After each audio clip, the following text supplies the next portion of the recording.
نحمده ونصلي ونسلم على رسوله الكريم اما بعد فاعوذ بالله من الشيطان الرجيم بسم الله الرحمن الرحيم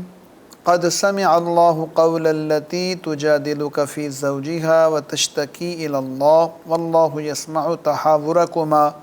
ان الله سميع بصير۔ معزز خواتین و حضرات، دورہ قرآن کریم کا 28واں پارہ ہے اور 28ویں پارے کی جو پہلی سورہ مبارکہ ہے اس کا نام ہے سورۃ المجادلہ۔ سورۃ المجادلہ اصل میں مجادلہ کہتے ہیں جھگڑا کرنے کو، اور اصل میں جو پہلی آیت کریمہ ہے اور اسی میں وہ ذکر موجود ہے کہ ایک مسلمان خاتون حضرت خولہ بنت ثعلبہ رضی اللہ تعالی عنہا تشریف لائیں اور انہوں نے حضور نبی پاک صلی اللہ علیہ وسلم سے گفتگو فرمائی، اور اس گفتگو کو اللہ رب العزت نے پسند بھی کیا اور اس کا جواب بھی نازل کیا۔ اصل میں عرب کا جو معاشرہ تھا اس میں یہ ایک قانون تھا کہ اگر کوئی مرد اپنی بیوی کو ماں، بہن یا کوئی اور ایسا محرم رشتہ قرار دے دے تو وہ اس کا مطلب یہ ہوتا تھا کہ عورت بالکل اس کا میاں بیوی کا رشتہ اس مرد کے ساتھ ختم ہو گیا۔ تو یہی بات حضرت اوس بن صامت رضی اللہ تعالی عنہ کی زبان سے نکل گئی، اور یہ کیس لے کر حضرت خولہ بنت ثعلبہ رضی اللہ تعالی عنہا رسول اکرم صلی اللہ علیہ وسلم کی خدمت میں حاضر ہوئیں، اور اسی گفتگو کی مناسبت سے اس صورت کا نام سورۃ المجادلہ رکھا گیا۔ سورۃ المجادلہ جو ہے وہ مدنی صورت ہے اور 58 نمبر صورت ہے اپنی ترتیب میں، اور 105 نمبر ہے اپنے نزول کے اعتبار سے، 22 آیات ہیں اور اس کے 3 رکوع ہیں، اور 4 ہجری کے قریب اس کا نزول ہوتا ہے۔ خانگی زندگی کے متعلق معاملات جیسے زہار وغیرہ ہے اس کا حکم ہے، منافقین کے منصوبے اور ان کی ریشہ دوانیاں اور ان کے جو معاملات ہیں ان کا ذکر، اور آخرت میں جو انجام ہے اس حوالے سے یہاں آیات موجود ہیں، اور مشاورت کے کیا حدود ہے اور شرائط ہیں، اور آداب مجلس کے متعلق ہدایات ہیں رسول اکرم صلی اللہ علیہ وسلم سے، جو صحابہ کرام رضوان اللہ علیہ مجمعین کی جو مجلس ہوتی تھی اس کے آداب بیان ہو رہے ہیں۔ نماز کا بھی ذکر ہے، زکوٰۃ کا بھی ذکر ہے، اور رسول اکرم صلی اللہ علیہ وسلم کی اطاعت کا بھی ذکر ہے، اور آپس کے تعلقات اور دوستی اور محبت کے حدود اسلام کے نزدیک کیا ہیں،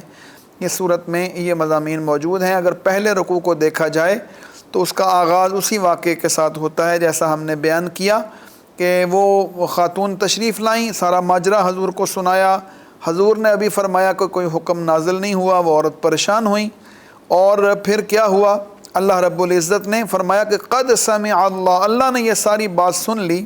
اور پھر اس کے بارے میں حکم نازل کیا،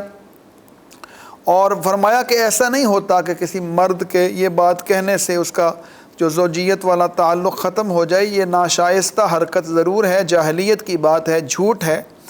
لیکن اگر ارادہ طلاق کا نہ ہو تو پھر کفارہ ہوگا، یعنی ایک غلام آزاد کریں گے،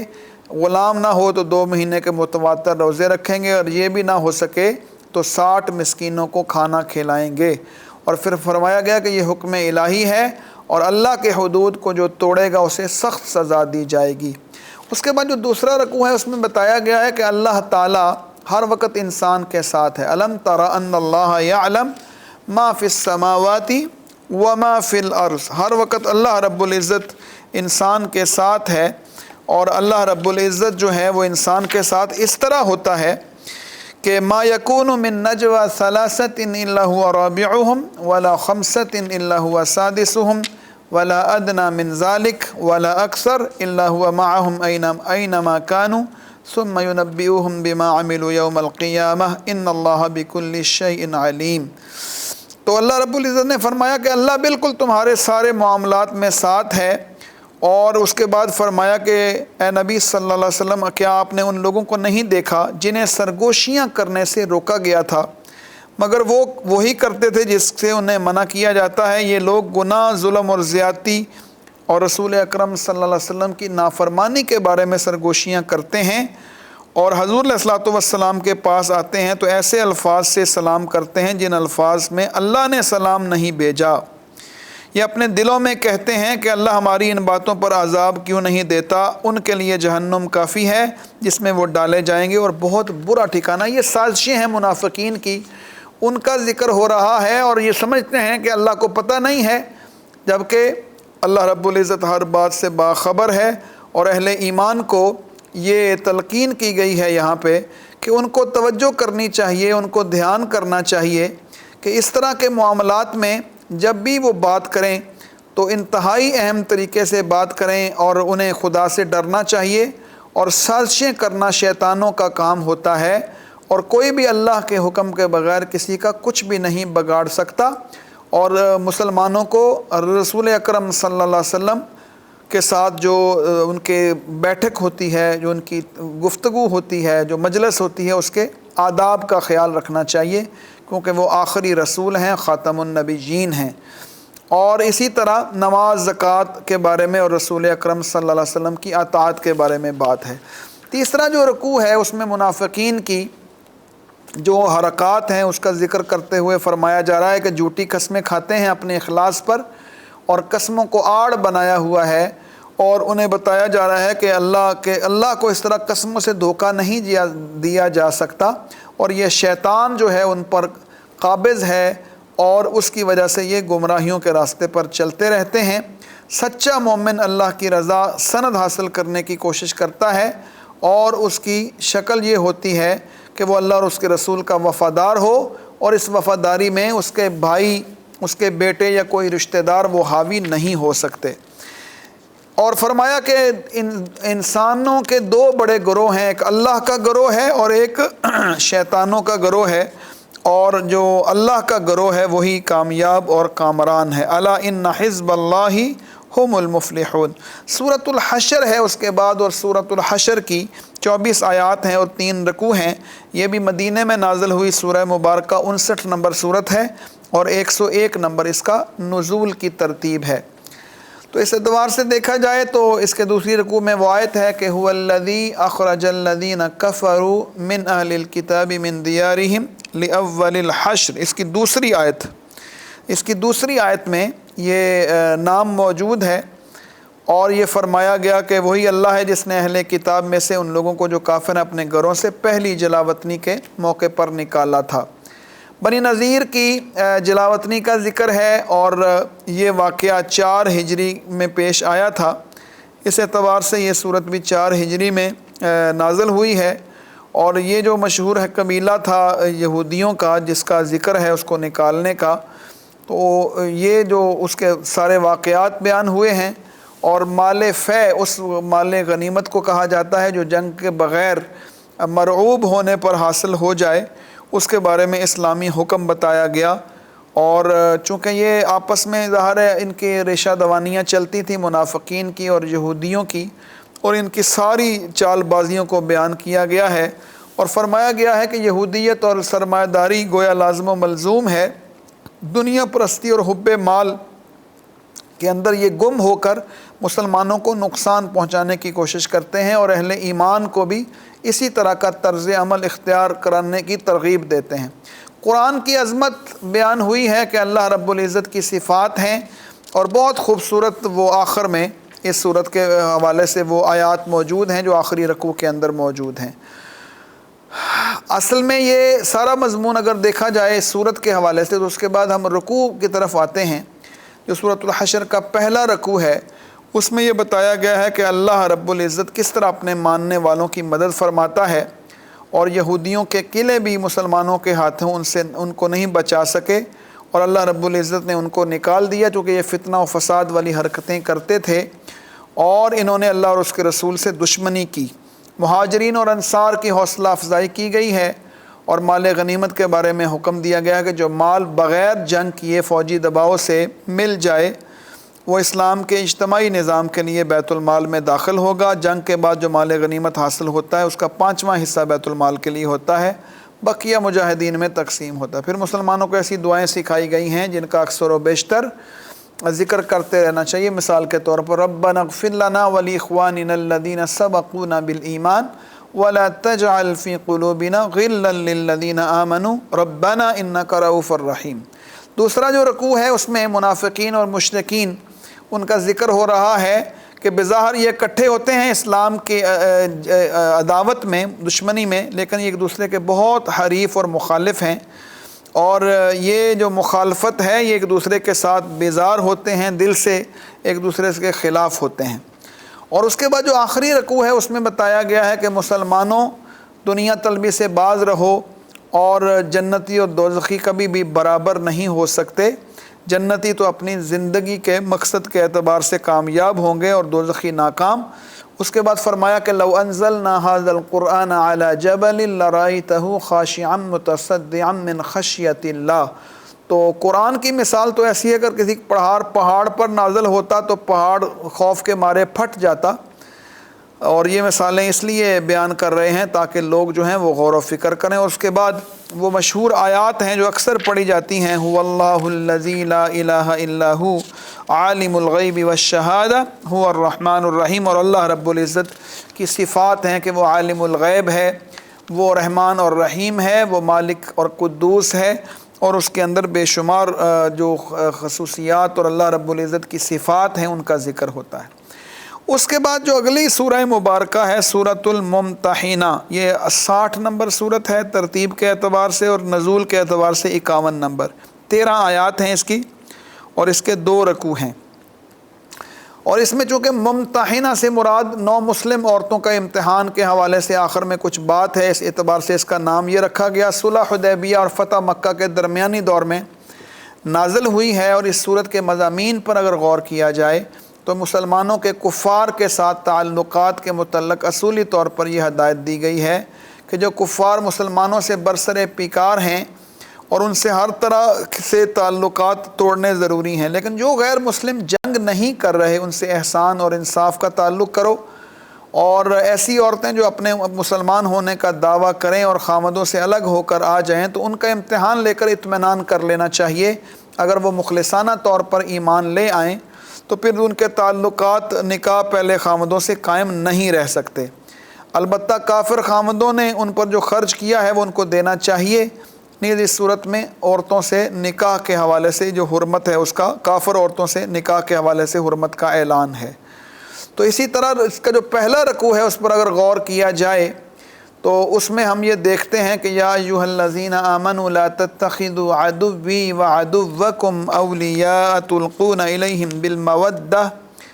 وقد کفرتم بما جاءکم من الحق۔ تو یہ ایک واقعہ ہوا تھا فتح مکہ سے کچھ دیر پہلے، جب اہل ایمان یہ فیصلہ کر چکے تھے اور رسول اکرم صلی اللہ علیہ وسلم بڑے ہی خفیہ طریقے سے اس کا پلان کر رہے تھے، تو ایک صاحب تھے، ان کا خیال یہ تھا کہ شاید میں وہاں میرے گھر والے اور جو رشتہ دار ہیں ان کی بچت کی کوئی صورت ہو جائے کہ ان کو خبردار ہو کر دوں میں، لیکن اللہ رب العزت نے اس بات کو پسند نہیں فرمایا، اور اس کا ذکر یہاں موجود ہے کہ تلقون الیہم بالمودہ وقد کفروا بما جاءکم من الحق۔ آپ ان سے دوستی کا اظہار کرتے ہیں حالانکہ وہ دین حق کے منکر ہیں جو تمہارے پاس آیا ہے، اور یہ سارے تعلقات ختم کر دینے چاہیے۔ سیدنا ابراہیم علیہ السلام کا ذکر ہو رہا ہے کہ ان کے اسوہ حسنہ پر چلنے کی تعلیم دی گئی ہے، اور حضرت سیدنا ابراہیم علیہ السلام کے اسوہ حسنہ میں دوستی اور محبت کے متعلق بھی جو قانون ہے وہ بالکل واضح ہے کہ انہوں نے اپنے باپ سے بھی بات کی اور اپنے دیگر رشتہ داروں سے بھی بات کی، اور ان سے بالکل کنارہ کیا جب وہ ایمان نہیں لائے۔ تو یہی تعلیم حضرات صحابہ کرام رضوان اللہ علیہ مجمعین کو دی جا رہی ہے۔ دوسرے رکوع میں بتایا گیا ہے کہ عقیدہ کے لحاظ سے اسلام کے خلاف رہنے کے باوجود جو لوگ مسلمانوں سے لڑائی میں آگے نہ آئیں، نہ ان سے دشمنی کریں، جنگ کریں، تو ان کے ساتھ نیکی اور انصاف اور حسن سلوک کرنا چاہیے تاکہ وہ ایمان کی طرف بڑھ سکیں۔ اور جو عورتیں دشمن کی سرزمین سے یہاں پہنچیں، اپنا ایمان لانے کا دعویٰ کریں تو امتحان لے لو، فامتحنوہن۔ اگر وہ سچے دل سے مومن ہو کر آئی ہیں تو انہیں کفار کے پاس واپس نہ بھیجا جائے، کیونکہ اب وہ عورتیں کفار کے لیے حلال نہیں رہیں، اور نہ وہ جو کافر ہیں وہ ان عورتوں کے لیے حلال رہے ہیں، اور البتہ جو انہوں نے خرچ کیا ہے وہ انہیں دے دینا چاہیے۔ اور کافر عورتوں سے نکاح کو سختی سے روکا گیا ہے تاکہ ان کے جو مضر اثرات اسلامی سوسائٹی اور معاشرے پر پڑیں گے اس سے روکا جا سکے۔ اور آخر میں اس رکوع کے اندر فرمایا گیا ہے کہ مومن عورتیں آپ سے بیعت کرنا چاہیں تو ان سے بیعت کر لو۔ وہ بیعت کس بنیاد پر ہوگی؟ اللہ یشرکن باللہ شیئا، کہ وہ اللہ کے ساتھ کسی کو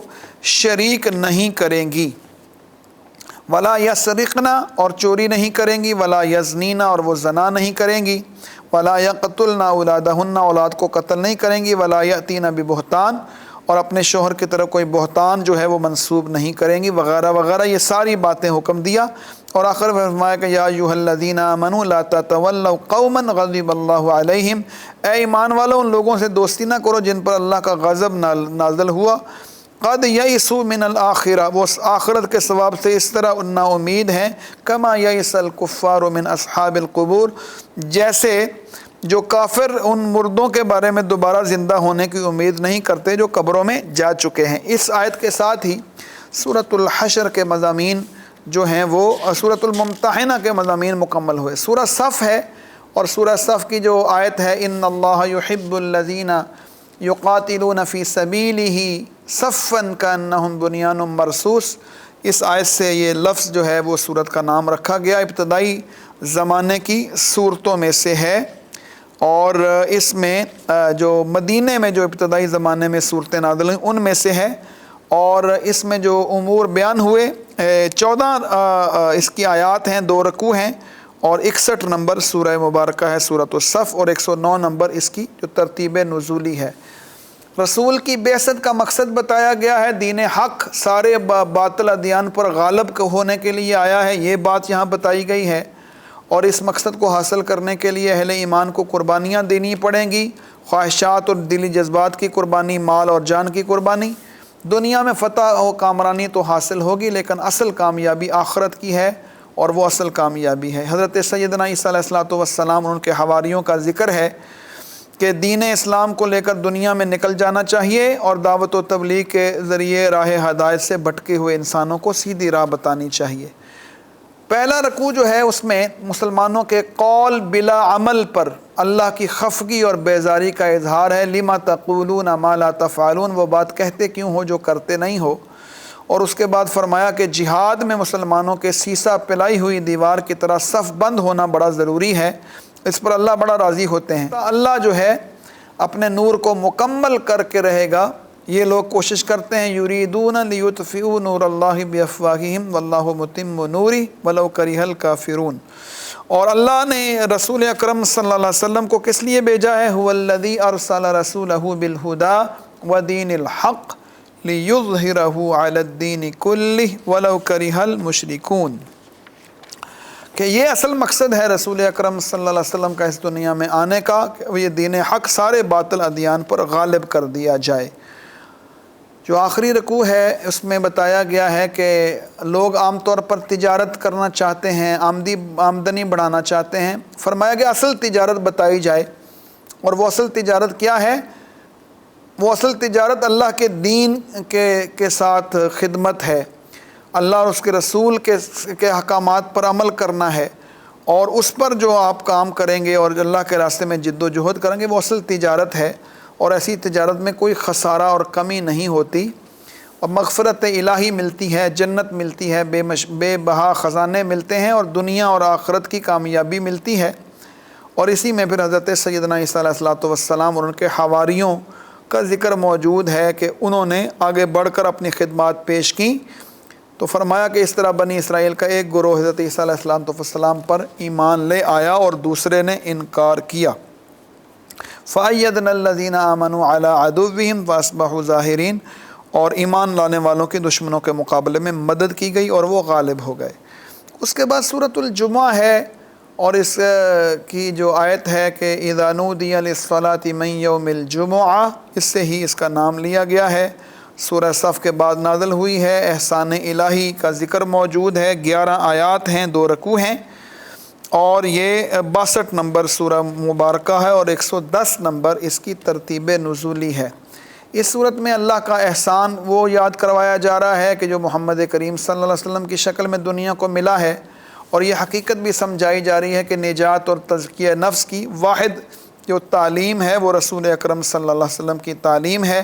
یہ امت مسلمہ بہت بڑی اللہ کی نعمت ہے، اور بنی اسرائیل کو یہ ساری فضیلتیں ملی تھیں لیکن انہوں نے اس سے روگردانی کی، اور تم بھی اگر ان کے راستے پر چلو گے تو تباہ برباد ہو جاؤ گے۔ جمعہ کی اہمیت اور اس کے متعلقہ احکامات دوسرے رکوع کے اندر موجود ہیں۔ تو پہلے رکوع میں اللہ کی جو احسان ہیں ان کی یاد دہانی، رسول کی تعلیم، ان کا کام تزکیہ نفس، کتاب حکمت کی تعلیم، اور ساری دنیا کے لیے رسول ہیں، قیامت تک کے لیے ہیں۔ اور یہودی جو ہیں وہ تورات پر عمل نہیں کرتے۔ یہ مثال دی گئی ہے کہ جیسے گدھا جو ہے وہ کتابوں اٹھائے پھرے، اسے کیا پتہ کتابوں میں کیا لکھا ہے، تو مسلمانوں کو سمجھایا جا رہا ہے اللہ کی وحی کے ساتھ یہودیوں اور عیسائیوں جیسا سلوک نہ کرنا۔ لیکن دیکھتے ہیں کہ آج بھی دیکھیں قرآن سے کتنے لوگوں کا تعلق ہے، غور کرنے کی ضرورت ہے۔ دوسرا رکوع جمعے کے حوالے سے ہے، جمعے کی اہمیت، اذا نودی للصلاۃ من یوم الجمعہ فاسعوا الی ذکر اللہ وذروا البیع، توجہ ہو جانی چاہیے، بہت اہم ہفتہ وار عبادت ہے اور اس کی اپنی اہمیت ہے اسلامی سوسائٹی میں۔ جب نماز پڑھ لو چلے جاؤ تو پھر کاروبار کر لو۔ سورۃ المنافقون، یہ جو سورہ مبارکہ ہے سورۃ المنافقون، یہ جو 63 نمبر صورت ہے اس کی، اور نزول کے اعتبار سے 104 ہے، 11 آیات ہیں اور 2 اس کے رکوع ہیں۔ سورہ حج کے بعد یہ صورت نازل ہوئی ہے، اور اس صورت میں منافقین کو اسلام اور مسلمانوں کے خلاف جو ان کی سازشیں ہیں اس کا تفصیل بتائی گئی ہے، اور انفاق فی سبیل اللہ کے معاملے میں ان کے طریقے عمل کو بتایا گیا ہے کہ دنیا کے اندر غرق ہیں اور مال و دولت کی حقیقت کو سمجھتے نہیں ہیں، اور مسلمان کو سمجھنا چاہیے مال و دولت اصل میں کیا ہیں، اور ان کے جراثیم اور ان کے جو برے اثرات ہیں اس سے بچنا چاہیے۔ پہلے رکوع کے اندر یہ بتایا گیا ہے کہ منافقین قسمیں کھا کر محمد کریم صلی اللہ علیہ وسلم پر ایمان کے دعوے کرتے ہیں، مگر یہ قسمیں جھوٹی ہیں اور انہیں اپنی قسموں کو ڈھال نہیں بنانا چاہیے۔ یہ کسی کے دوست نہیں ہیں، تو کہ مطلب پرست اور غرض کے بندے ہیں اور دھوکہ باز اور بزدلی کرتے ہیں۔ چپکے سے صدقہ اور خیرات سے روکتے ہیں۔ منافقین کی یہ عادتیں بیان کر کے اہل ایمان کو اس طرح کی چیزوں سے روکا گیا ہے۔ دوسرے رکوع میں اہل ایمان کو یہ تعلیم دی گئی ہے کہ تمہارے مال اور تمہاری اولاد تمہیں اللہ سے کہیں غافل نہ کر دیں، اور موت سے پہلے جس قدر ممکن ہو اسلام کا بول بالا کرو، مالی قربانیاں دو، ورنہ بعد میں پچھتائے سے کچھ نہیں حاصل ہوگا، اور اسی میں صدقہ اور خیرات کر لو، اور ایک لمحے کی مہلت مرنے کے بعد نہیں ملے گی۔ اگلی سورہ مبارکہ سورۃ التغابن ہے۔ سورۃ التغابن جو ہے، تغابن کہتے ہیں قیامت کے دن کو، ہار اور جیت کے دن کو، اور اس میں 18 آیات ہیں، 2 رکوع ہیں، 64 نمبر صورت ہے اور 108 نمبر نزول کے اعتبار سے ہے۔ اس کے مضامین میں بنیادی طور پر خدا کے احکامات کی خلاف ورزی کے برے نتائج بیان ہوئے ہیں، اور اعمال کی جزا اور سزا چونکہ بالکل سامنے آ کر رہے گی، اور کسی مخلوق کے اندر یہ طاقت نہیں ہے کہ اللہ کے فیصلے کو بدل دے یا رکاوٹ ڈالے۔ اس لیے اس سورہ مبارکہ میں اللہ کی قدرتوں کا بہت واضح طور پر بیان موجود ہے، اور یہ فرمایا جا رہا ہے کہ اگر تم عمل کے ساتھ زندگی گزارو گے تو قیامت والے دن کامیاب ہوگے۔ اور یہ عمل کیا ہے؟ عمل صالح، توکل، انفاق فی سبیل اللہ۔ پہلے رکوع میں اللہ کی قدرت کی اور طاقت کی نشانیاں ہیں کہ وہ عالم الغیب والشہادہ ہے، اور پچھلے قوموں کا ذکر موجود ہے کہ ذالک بأنہ کانت تأتیہم رسلہم بالبینات، ان کی جو خرابیاں ہیں، انہوں نے رسولوں کو کیا کہا، اس کا سارا بیان موجود ہے کہ ان کا غلط رویہ تھا جس نے ان کو تباہ و برباد کیا۔ دوسرے رکوع میں فرمایا جا رہا ہے کہ اللہ کی مشیت کے بغیر کوئی مصیبت نہیں آتی، اور اللہ اور اس کے رسول کی اطاعت کرو، توکل اللہ پر کرو، اور مال اور اہل و عیال سب آزمائش کا سبب ہیں، ان کی طرف متوجہ ہو کے اللہ کے پیغام کو نہیں بلانا چاہیے، اور اللہ کی ہدایتوں پر ان دنیاوی چیزوں کا معاملہ کرنا چاہیے۔ طاقت کے مطابق امکانی حد تک تقوی اختیار کرو، فاتقوا اللہ ما استطعتم، اور احکام الہی پر توجہ کرو، اطاعت کرو، اللہ کی راہ میں خرچ کرو، اور ایسے لوگوں کو اللہ رب العزت بہت زیادہ عطا فرماتے ہیں بعد میں، اور ان کے مال میں کوئی کمی نہیں کی جاتی۔ وَأَنفِقُوا خَيْرًا لِأَنفُسِكُمْ وَمَنْ يُوقَ شُحَّ نَفْسِهِ فَأُولَٰئِكَ هُمُ الْمُفْلِحُونَ۔ اللہ کو قرض حسن دو، اور جو اللہ کو قرض حسن دیتا ہے اللہ اس کو بہت بڑا بدلہ اس کا عطا کرتا ہے۔ اس کے بعد سورہ طلاق ہے، اور چونکہ طلاق کے احکامات بیان ہوئے ہیں، یہ سورت اپنے موضوع کے لحاظ سے بھی اس کا نام وہی بنتا ہے، اور سورہ بقرہ کے بعد 6 ہجری کے قریب اس کا نزول کا زمانہ بیان کیا جاتا ہے۔ 65 نمبر صورت ہے ترتیب میں اور 99 نمبر نزول کے اعتبار سے۔ 12 آیات ہیں اور 2 رکوع ہیں، اور اس میں جو موضوع ہے وہ آئلی زندگی ہے اور طلاق کے احکامات ہیں، اور خدا کی جو حکم ہے اس کی اہمیت اور شریعت کی حدود، اس کے بارے میں تقویٰ اور انسان کا عقل و فہم اور گزشتہ قوموں کے سے کیا عبرت لینا چاہیے، اس کا ذکر یہاں موجود ہے۔ پہلے رکوع میں طلاق کے احکامات بیان ہو رہی ہیں کہ طلاق کس طرح دینی چاہیے اور اس کی عدت کون سی ہے، اور اسی طرح اپنے عورت کے ساتھ اس کے باوجود حسن سلوک کرنا ہے کہ طلاق دی جائے، گھر سے باہر نہیں نکالنا چاہیے، اور مقررہ عدت پوری ہو جائے تو اگر رجوع کرنا ہے تو پھر اس کے اپنے اصول ہیں، اور اگر نہیں کرنا تو پھر اس کے بنیادی طور پر فرمایا گیا کہ خوش اخلاقی کے ساتھ رخصت کرو، رکھنا ہے تو خوش اخلاقی کے ساتھ، چھوڑنا ہے پھر بھی خوش اخلاقی کے ساتھ۔ اسی طرح دیگر جو عورتوں کے دیگر مسائل ہیں ان کا بھی ذکر یہاں موجود ہے، وضع حمل کے حوالے سے یا عورتوں کی بڑی عمر کے حوالے سے، اور اللہ رب العزت کو طلاق پسند نہیں ہے،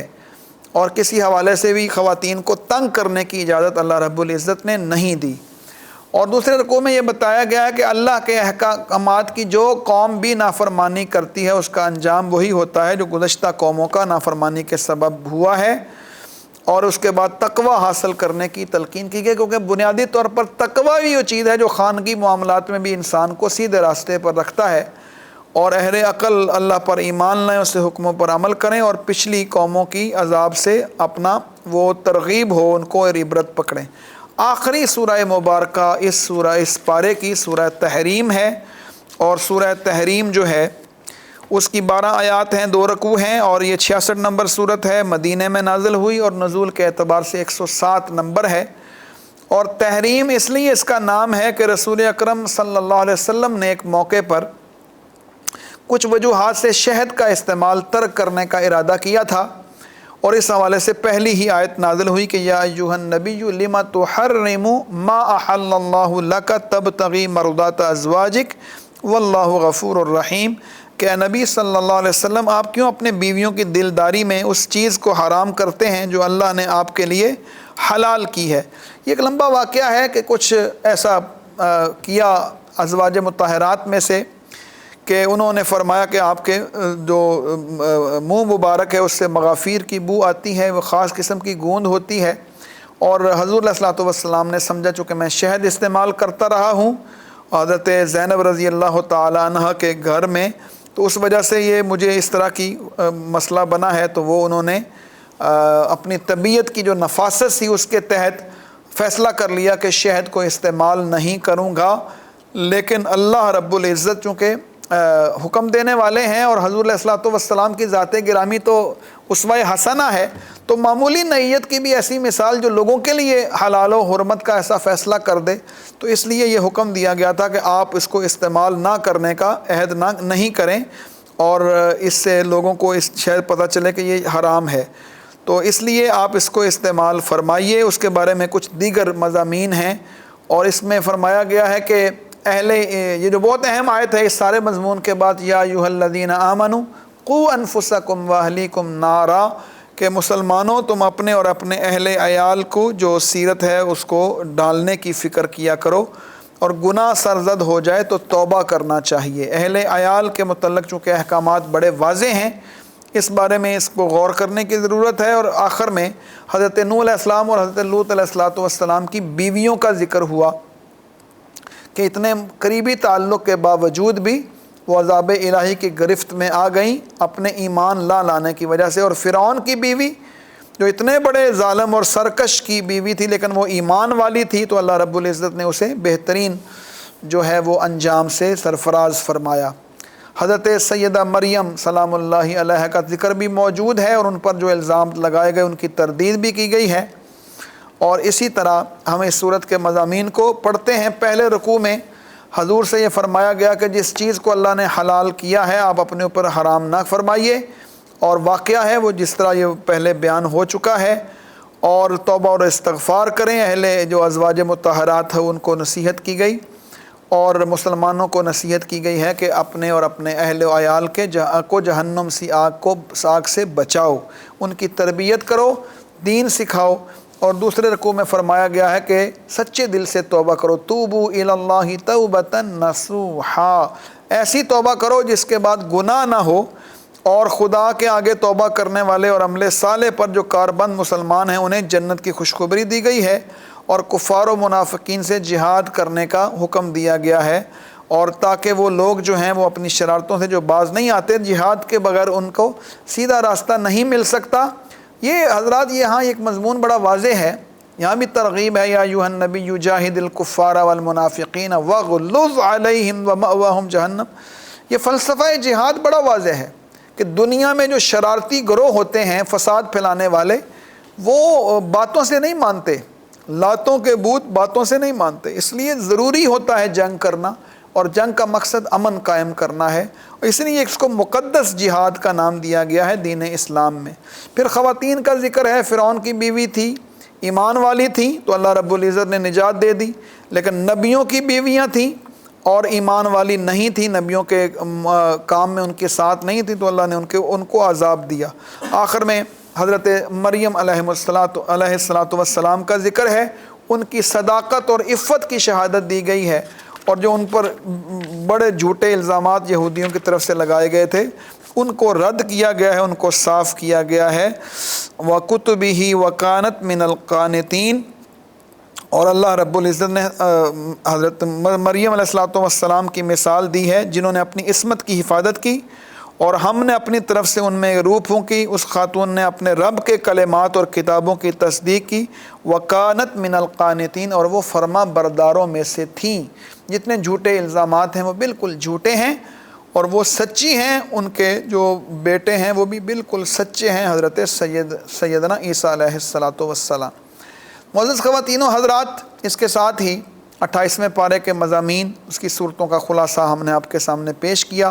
اللہ رب العزت ہمیں عمل کی توفیق عطا فرمائے۔ اب صرف 2 پارے باقی ہیں، 29واں اور 30واں۔ میں آپ سے گزارش کروں گا کہ دونوں پاروں میں دھیان سے اس کے مضامین میں شریک ہوں، اور جب آخری پارہ پڑھیں گے اس کے آخر میں خصوصی دعا کریں گے۔ اللہ رب العزت ہماری ساری دعاؤں کو قبول فرمائے۔